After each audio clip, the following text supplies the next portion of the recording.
আসসালামু আলাইকুম, কি অবস্থা সবার? আশা করি অনেক বেশি ভালো আছো। আমি আব্দুল কাদের আজকে আবার চলে আসলাম তোমাদের সামনে তড়িৎ বিশ্লেষণের কি লেকচার 3 নিয়ে। এই লেকচারে কি করবো ভাইয়া? এই লেকচার রসায়ন ও শক্তি অধ্যায়ের বিশুদ্ধ পানির তড়িৎ বিশ্লেষণ। আমরা বিগত দুইটা লেকচারে আমরা হচ্ছে গলিত সোডিয়াম ক্লোরাইডের তড়িৎ বিশ্লেষণ এবং বেসিক কিছু কথাবার্তা ফার্স্ট লেকচার, সেকেন্ড লেকচারে কি ভাইয়া গাঢ় সোডিয়াম ক্লোরাইডের তড়িৎ বিশ্লেষণ এবং সক্রিয়তার জিনিসগুলা একদম ক্লিয়ার করে দিচ্ছি এবং এমসিকিউ দেখলেই কিভাবে অ্যান্সার করবা সেইটা কি 100% শেয়ার করে দিছি ইনশাআল্লাহ। তো সেইটা তোমরা যারা এখনো দেখো না এই ভিডিও, তো বেসিকের যদি ঘাটতি থাকে জাস্ট ক্লাসটা দেখো এবং মানে এনজয় করো জিনিসগুলা, একদম কি ডিপ থেকে বোঝার চেষ্টা করো। তো তারই ধারাবাহিকতায় আজকে আমাদের বিশুদ্ধ পানির তড়িৎ বিশ্লেষণ নিয়ে কথাবার্তা বলবো। তো বিশুদ্ধ পানির তড়িৎ বিশ্লেষণ, আচ্ছা আমরা শুরু করি। দেখো বিশুদ্ধ পানি বলতে কি বোঝায়? বিশুদ্ধ পানি বলতে কি বুঝাই? পানি তো ভাই আমরা পানি যেটা খাই কি সেটা কি বিশুদ্ধ না? না, সেটা বিশুদ্ধ না। তুমি বায়োলজিক্যাল বা বায়োলজির ভাষায় ধরো হচ্ছে যদি বিশুদ্ধ পানির কথা বলো, পানির সাথে যদি ম্যাগনেসিয়াম প্লাস, তারপর হচ্ছে ক্যালসিয়াম 2 প্লাস, তারপর হচ্ছে আয়রন, এই জিনিসগুলো যদি যুক্ত থাকে তাইলে ভাইয়া সেটা বিশুদ্ধ পানি। বায়োলজির ভাষায় যদি এগুলা যুক্ত থাকে পানির সাথে তাইলে কি সেটা বিশুদ্ধ পানি এবং শরীরের জন্য খুবই ভালো। তোমার মানে ডাক্তাররাও বলবে যে খুব ভালো জিনিসগুলা। বাট আমাদের কেমিস্ট্রির ভাষায় বিশুদ্ধ পানির তড়িৎ বিশ্লেষণ বলতে শুধুমাত্র পানিকে বোঝাচ্ছে, শুধুমাত্র পানিকে বোঝাচ্ছে। পানি ছাড়া অন্য কিছু এই জায়গায় থাকবে না, পানি ছাড়া এই জায়গায় অন্য কিছু থাকবে না। তো শুধুমাত্র পানির তড়িৎ বিশ্লেষণটা কেমন হবে সেইটা আমরা দেখার চেষ্টা করব।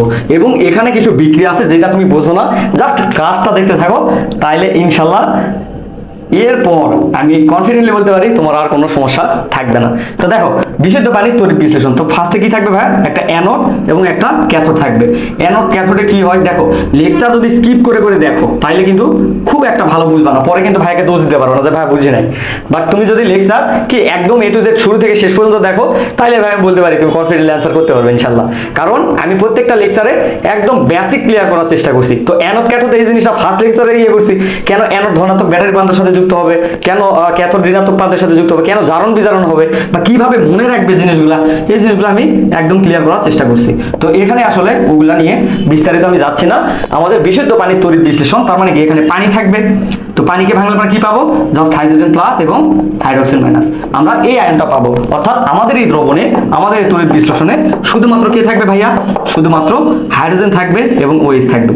হাইড্রোজেন থাকবে আর ওএইচ থাকবে, হাইড্রোজেন থাকবে ওএইচ থাকবে, মানে এই আয়নগুলো একবারে জিনিসটা ভরপুর থাকবে, এই জিনিসটা ভরপুর থাকবে। তো আমাদের দেখো বিক্রিয়াটা তোমাদের জটিল লাগে আমি দেখাচ্ছি, বাট আমাদের সাধারণ কথা অনুযায়ী আমাদের কি ধনাত্মক প্রান্ত বা ধাতুগুলা কি ক্যাথোডে যাবে। জাস্ট তুমি এইভাবে মনে রাখো, যেহেতু তুমি এইভাবে পড়ো, তো ধনাত্মক প্রান্তটা ঋণাত্মক প্রান্তের কাছে যাবে। কেন যাবে সেটা ডিটেলস ব্যাখ্যা দিচ্ছি, ডিটেলস। তো সেটা তুমি যদি না দেখো তাহলে তোমার ব্যর্থতা। তো এইটাতে ভাইয়া ক্যাথোডে বিক্রিয়া, জাস্ট কি ক্যাথোডে বিক্রিয়া। ক্যাথোডে কি করবে? আচ্ছা ক্যাথোডটা পরে দেখায়, আগে অ্যানোডটা দেখায়, কারণ অ্যানোডের বিক্রিয়াটা একটু জটিল, একটু মানে বোঝার বিষয়। সো একটু অ্যানোডের বিক্রিয়াটা তোমাকে দেখায়। অ্যানোডে কি হবে ভাইয়া? অ্যানোডে জাস্ট ঋণাত্মক প্রান্ত, জাস্ট ঋণাত্মক প্রান্ত কি ঋণাত্মক প্রান্তটা যাবে, ঋণাত্মক প্রান্তটা অ্যানোডে যাবে এবং অ্যানোডে গিয়ে কি করবে? ইলেকট্রন ত্যাগ করবে, ইলেকট্রন কি করবে? ত্যাগ করবে। এবং এখানে কি বিক্রিয়া হবে? জারণ বিক্রিয়া হবে। তো দেখো অ্যানোডে হাইড্রক্সিল যাবে, অ্যানোডে হাইড্রক্সিল যাবে, গিয়ে কি করবে ভাইয়া? জাস্ট ইলেকট্রন ত্যাগ করবে, জাস্ট একটা ইলেকট্রন ত্যাগ করবে, করে ওএইচ মাইনাস হবে বা ওএইচ এ রূপান্তরিত হবে। এখন কথা হচ্ছে ভাইয়া এই ওএইচ কি স্টেবল? মানে ওএইচ কি, আমরা ধরো ক্লোরিন যদি হয় বা হাইড্রোজেন যদি উৎপন্ন হয়, আমরা H2 তৈরি করছি, ক্লোরিন 2 তৈরি করছি, তাহলে এখানে হাইড্রক্সিল বা ওএইচ আসছে, ওএইচ কি স্টেবল? এটা কি বলতে পারবা? এটা একদম বেসিক দেখো, আমরা কি অক্সিজেনের 2 কত ভাইয়া, তারপরে টোটাল হচ্ছে 6, 6 2 8, 6 2 8, অক্সিজেনের টোটাল 8, আর হাইড্রোজেন যদি যুক্ত হয়, তাহলে কি হয় ভাই? তাহলে হয় একটা। হাইড্রোজেন যদি যুক্ত হয়, হাইড্রোজেনের একটা, তাহলে এটাকে যখন যোগ হবে, এটা যখন যোগ হবে দেখো একটা কি এখানে কয়টা হলো? টোটাল 7টা, সমুদ্রের বন্ধনের কথা বলছি, টোটাল 7টা। তার মানে কি এখানে এখনো একটা বা একটা ইলেকট্রন দরকার, বা হাইড্রোজেনের কি হাইড্রোজেন হয়েছে বাট এর হয়নি, আমরা কি হবে বলতো? আমাদের একটা ইলেকট্রন ঘাটতি রয়ে গেছে, অর্থাৎ ওএইচ এই জিনিসটা আমাদের স্টেবল না। এখানে আরেকটা কি লাগবে বলো? এখানে আরেকটা ইলেকট্রনের প্রয়োজন পড়ছে, তো এখন কথা হচ্ছে ওএইচ তো এখানে দ্রবণে প্রচুর আছে, এখান থেকে আরেকটা ওএইচ কি হবে, ইলেকট্রন ত্যাগ করবে, ইলেকট্রন ত্যাগ করবে করে কি বলতো ওএইচ পরিণত হবে, ওএইচে পরিণত হবে। এবং এই দুইটা ওএইচ মিলে কি হবে জানো, এই দুইটা ওএইচ মিলে দেখো, এই দুইটা ওএইচ, এই ওএইচ আর এই ওএইচ, এই দুইটা ওএইচ মিলে উৎপন্ন হবে কি দেখো, এই যে সরি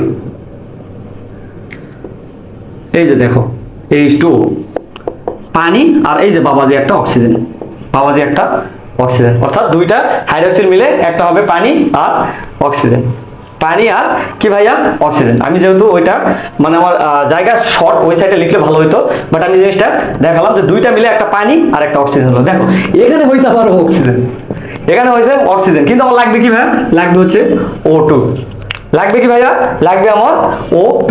তার মানে কি এইটা আমার হইল না, এইটা আমার হইল না, তার মানে আবার দেখো আর একটা অক্সিজেনের প্রয়োজন পড়ছে, তো আর একটা অক্সিজেন নিতে আমার কত, দুইটা হাইড্রোক্সিলের ইলেকট্রন ত্যাগ করা লাগছে, দুইটা হাইড্রোক্সিলের ইলেকট্রন ত্যাগ করা লাগছে। অর্থাৎ অর্থাৎ আমি দাঁড়াও এটা একটু ইয়ে করে দিই, সাইডে দিই, আমি উপরে একটা মিশিয়ে দিচ্ছি। জাস্ট দেখো হাইড্রোক্সিল দুইটা মিলে কি হয়েছে, এই হাইড্রোক্সিল দুইটা মিলে আমাদের একটা পানি উৎপন্ন হয়েছে প্লাস একটা অক্সিজেন উৎপন্ন হয়েছে, একটা পানি আর একটা অক্সিজেন উৎপন্ন হয়েছে। এখন দেখো একটা অক্সিজেন হয়েছে দুইটা হাইড্রোক্সিল মিলে, তার মানে কি আমার আরো দুইটা লাগবে, আরো দুইটা লাগবে। কারণ কি, কারণ কি আমার অক্সিজেন O2 করতে হবে, O2 করতে হবে। তাহলে এই দুইটা মিলে কি হবে ভাই, এই দুইটা মিলে আবার এক অণু পানি আর একটা অক্সিজেন উৎপন্ন হবে, একটা এক অণু পানি এবং একটা অক্সিজেন উৎপন্ন হবে। বুঝছো এই জিনিসটা, বুঝছো? আশা করি বুঝছো। তো এইটাকে যখন আমি টোটাল বিক্রিয়াটা দিব, বা যেটা তোমার বইয়ে আছে, যেটা নিয়ে তোমার কনফিউশন হয়, দেখো দেখো বিক্রিয়াটা আসছে কিভাবে, এইভাবে টোটাল হাইড্রোক্সিল কয়টা ভাই, চারটা হাইড্রোক্সিল, চারটা হাইড্রোক্সিল, দেখো চারটা ইলেকট্রন ত্যাগ করছে, চারটা ইলেকট্রন ত্যাগ করছে করে চারটা ওএইচ হয়েছে, এবং চারটা ওএইচ মিলে কি হয় ভাইয়া, দেখো দুইটা OH মিলে এক অণু পানি একটা অক্সিজেন, আর আরেকটা মিলে এক অণু পানি একটা অক্সিজেন, অর্থাৎ টোটাল দুই অণু পানি উৎপন্ন হয়েছে প্লাস অক্সিজেন অক্সিজেন মিলে কি ভাইয়া O2 উৎপন্ন হয়েছে, অক্সিজেন অক্সিজেন মিলে O2 উৎপন্ন হয়েছে। তোমার বইয়ে দেওয়া আছে কি টোটাল এই লাইনটা, বাট এই লাইনটা কিভাবে আসছে বুঝছো এখন? আশা করি এই জিনিসটা ক্লিয়ার। অর্থাৎ অ্যানোডে আমার টোটাল যে বিক্রিয়াটা আমরা দেখি বইয়ে, সেই বিক্রিয়াটা জাস্ট এইভাবে আসছে, এইভাবে আসছে, চার অণু হাইড্রোক্সিল প্লাস, আমি যদি প্লাস ওইদিকে দিই, দুই অণু পানি প্লাস অক্সিজেন প্লাস চারটা ইলেকট্রন, চারটা ইলেকট্রন, এইটা হবে কি ভাই আমার, এটা আমার অ্যানোডের বিক্রিয়া, এটা জাস্ট অ্যানোডের বিক্রিয়া। আশা করি এই জিনিসটা এখন ক্লিয়ার, এই জিনিসটা একদম ক্লিয়ার। আচ্ছা এরপরে কি করবো ভাই, এরপরে আমাদের ক্যাথোডের বিক্রিয়াটা করব, এরপরে ক্যাথোডের বিক্রিয়াটা করব। তো ক্যাথোডে কি হবে ভাইয়া, ক্যাথোডে কি হবে, দেখো এখানে অ্যানোডে গিয়ে সে চারটা ইলেকট্রন ত্যাগ করছে, চারটা ইলেকট্রন ত্যাগ করছে। এখন হাইড্রোক্সিল এখানে কি আছে, সরি হাইড্রোজেন, হাইড্রোজেন কি করবে, অ্যানোডে যাবে, ক্যাথোডে যাবে। হাইড্রোজেন ক্যাথোডে গিয়ে কি করবে, ক্যাথোডে গিয়ে একটা ইলেকট্রন গ্রহণ করে হাইড্রোজেনে পরিণত হবে। এখানে কি বিক্রিয়া হবে, এখানে বিজারণ বিক্রিয়া হবে। এখন দেখো হাইড্রোজেন কি, হাইড্রোজেন থাকে না, হাইড্রোজেন দ্বি পরমাণু, তাই আরেকটা হাইড্রোজেন মিলে কি করবে বলো তো, H তৈরি করবে, এবং এই দুটা মিলে হাইড্রোজেন 2 তৈরি করবে। কিন্তু ভাই এখানে আরেকটু কথা আছে, জাস্ট একটু কথা, সেটা কি ভাইয়া, এখানে দেখো চারটা ইলেকট্রন হাইড্রোক্সিল যে ত্যাগ করছে, চারটা ইলেকট্রন ত্যাগ করছে, কিন্তু এখানে যদি দুইটা ইলেকট্রন গ্রহণ করে, তাহলে কি জিনিসটা ব্যালেন্স হইলো, তাহলে কি তড়িৎ বিক্রিয়াটা হইলো না। কারণ কি, এইটা ব্যালেন্স করার জন্য অ্যানোডে যে কয়টা ইলেকট্রন ত্যাগ করবে, ক্যাথোডে সেই কয়টা ইলেকট্রনই গ্রহণ করবে, সেই কয়টা ইলেকট্রনই গ্রহণ করবে। তো এখানে দুইটা ইলেকট্রন গ্রহণ করছে, তার মানে কি আমার আরো, এখানে যেহেতু চারটা ইলেকট্রন ত্যাগ করছে, তার মানে আমার আরো দুইটা হাইড্রোজেন এখানে ইলেকট্রন গ্রহণ করবে, আরো দুইটা হাইড্রোজেন ইলেকট্রন গ্রহণ করবে, আরো দুইটা হাইড্রোজেন ইলেকট্রন কি করবে ভাই, গ্রহণ করবে, অর্থাৎ এটাও H2 হবে। এবার দেখো, এবার টোটাল চারটা ইলেকট্রন গ্রহণ করছে, এবং এইটাকে যদি আমি প্রপারলি বিক্রিয়া করি, দেখো এটা কি হবে, 4 হাইড্রোজেন প্লাস প্লাস চারটা ইলেকট্রন এবং দুইটা কি হাইড্রোজেন অণু। জাস্ট আমার ক্যাথোডের বিক্রিয়া কি হবে ভাই, ক্যাথোডের বিক্রিয়াটা হবে এরকম, ক্যাথোডের বিক্রিয়া হবে জাস্ট এরকম।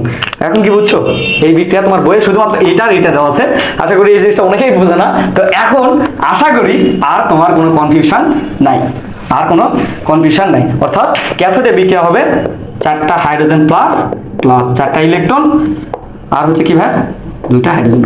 আশা করি এই জিনিসটা একদম ক্লিয়ার, একদম ক্লিয়ার। তো আচ্ছা, আমাদের বিশুদ্ধ পানির তড়িৎ বিশ্লেষণ এখানেই শেষ।